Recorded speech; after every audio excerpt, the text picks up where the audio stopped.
Dear students,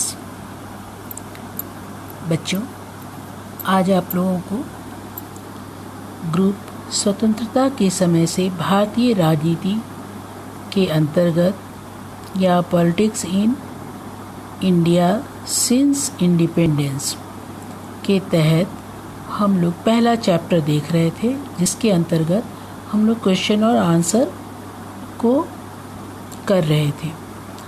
आज हम लोग उसी क्वेश्चन आंसर को आगे बढ़ाएंगे। हमारा चैप्टर है, पहला चैप्टर, राष्ट्र निर्माण तथा इसकी समस्याएं, nation building and it's problem. इसमें हम लोगों ने बहुत सारे क्वेश्चन आंसरों को किया।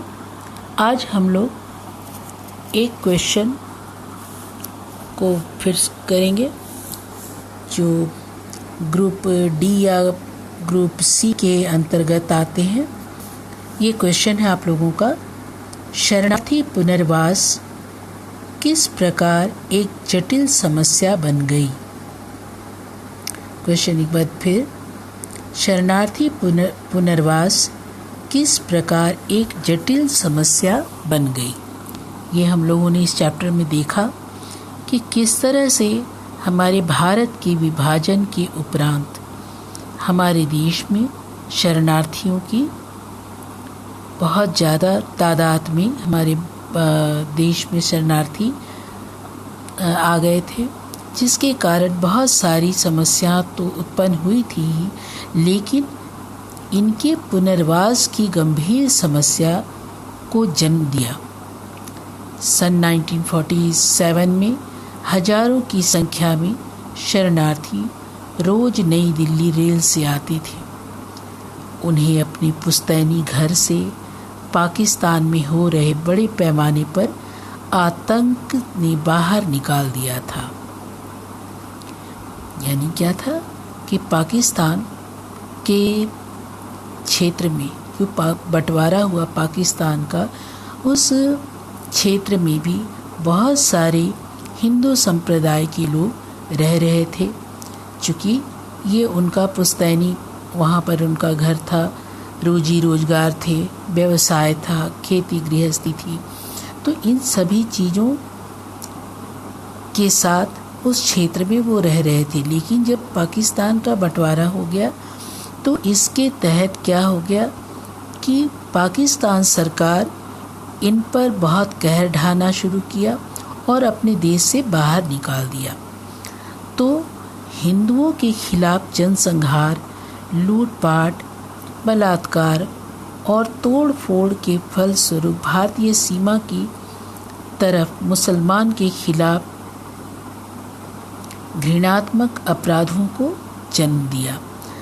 शरणार्थी अपनी संपत्तियों को छोड़ कर आए थे, इसलिए उन्हें पुनर्वास की ज़रूरत थी, क्योंकि उनके पास जो भी संपत्ति थी वो वहीं छोड़ कर के पाकिस्तान में छोड़कर भारत आ पाए थे, और उनके पास किसी चीज़, कोई भी ऐसी चीज़ नहीं थी जिससे वो अपना गुजर सकते थे।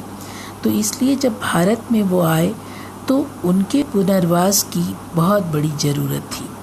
स्वतंत्रता के बाद राष्ट्र पिछड़ेपन से जूझ रहा था, इसलिए मध्यम वर्ग और शिक्षित वर्ग के लोगों ने पुनर्वास को गंभीर समस्या से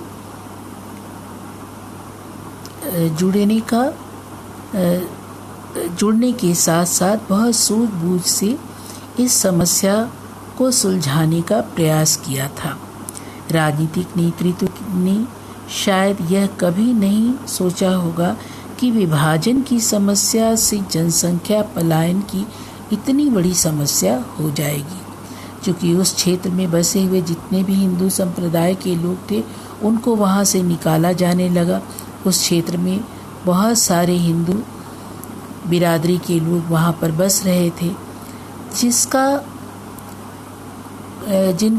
जिनको हम कह सकते हैं कि वैसे संप्रदायों को वहाँ से छोड़ करके भारत में शरण लिया, और उनकी समस्या के निदान के लिए हमारे भारत के पास बहुत बड़ी और उन इतनी बड़ी जनसंख्या को का पलायन इतनी बड़ी समस्या भी लेकर के सामने आई, तो राज्य ने बड़े पैमाने पर उनकी मदद और पुनर्वास के लिए सहायता उपलब्ध भी कराया, जिसमें बहुत सारी बातें ऐसी थी जैसे शिक्षित पंजाबी वर्ग था, सीमा के पश्चिम भाग में शरणार्थी प्रवास मजदूरों के लिए था, अल्पसंख्यकों का पूर्णतः अंतर्गमन स्थानांतरण किया गया था, जिसने स्वतंत्रता के हर्षोल्लास पर ग्रहण लगा दिया था।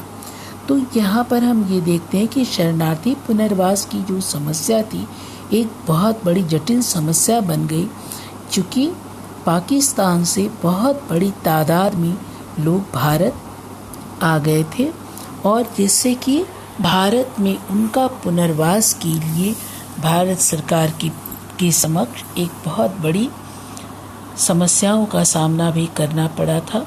और जो हमारे देश में शिक्षित वर्ग थे उनकी सूझबूझ से इन समस्याओं का निदान करने का भी प्रयास किया गया। तो इस क्वेश्चन के आंसर में आप लोग इन बातों को लिखेंगे। नेक्स्ट क्वेश्चन एक और है। क्वेश्चन है, भारत के साथ देशी रियासतों के जुड़ाव को लेकर भारतीय सरकार की क्या स्थिति थी? भारत के साथ देशी रियासतों के जुड़ाव को लेकर भारतीय सरकार की क्या स्थिति थी? हम लोग इस चैप्टर में देखे हैं कि जब भारत को स्वतंत्रता मिली तो बहुत सारे भारत में राजाओं का भी चलन राज्य था। तो हमारे देश को स्वतंत्रता मिलने के साथ साथ इन रियासतों को भी हमारी भारत सरकार ने दूसरे विभाजन पर कड़ा रुख अख्तियार कर लिया था। भारत सरकार के आधार स्वरूप भारत सरकार ने दूसरे विभाजन पर अपना रुख को कठोर बनाया था। मुस्लिम लीग ने कांग्रेसी का विरोध किया और कहा कि राज्य अपने निर्णय लेने के लिए स्वतंत्र होने चाहिए।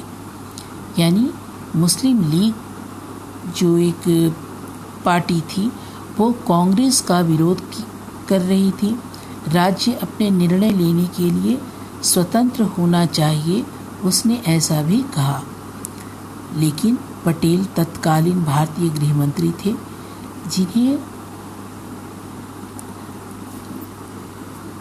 भारत का लौह पुरुष भी कहा जाता है। आपका एक क्वेश्चन ऐसा भी है कि भारत के लौह पुरुष किसे कहा जाता है? हमारे सरदार पटेल जो थे उन्हें उस समय भारत का लौह पुरुष के नाम से भी उन्हें जाना जाता है। तो उन्होंने बहरहाल एक कड़ा रुख अपनाया। वर्तमान में उड़ीसा 26 छोटे राज्यों में बंट गया। समान रूप से गुजरात सौराष्ट्र प्रदेश भी 14 बड़े और 119 छोटे प्रांतों में बंट गया। सरकार के इस कार्य को 3 चरणों में बांटा गया था। पहला था देशी रियासत के लोग स्पष्ट रूप से भारतीय संघ से जुड़े रहना चाहते थे। दूसरा, सरकार कुछ क्षेत्र को स्वायत्तता प्रदान करने के लिए तैयार थी, लेकिन विविधताओं का समायोजन उसमें हो सके। तीसरी बात थी, विभाजन के कारणों ने प्रदेश के एकीकरण की अखंडता और सुदृढ़ीकरण को महत्वपूर्ण बना दिया। कई देशी रियासत अपनी इच्छा से भारतीय संघ में जुड़ गए। हालांकि कश्मीर, जूनागढ़, हैदराबाद, मणिपुर जैसे देशी रियासत के एकीकरण ने लोगों में क्रोध और उत्तेजना भर दी थी। तो इस तरह से हम यहाँ पर देख पाते हैं कि भारत के साथ जो देशी रियासतों का जुड़ाव था वो भारतीय सरकार की स्थिति इस तरह की थी। यानी भारतीय सरकार इन पर कठोर परिस्थिति को लागू किया और तब जा कर के इनकी स्थिति हमारे देश में विलय करने पर सहमत हो गई। ठीक है, तो आप लोगों का आज ये 2 क्वेश्चन हम लोगों ने देखा है। आप लोगों को कहीं पर कोई कमेंट के द्वारा पूछ सकते हैं। Okay, thank you.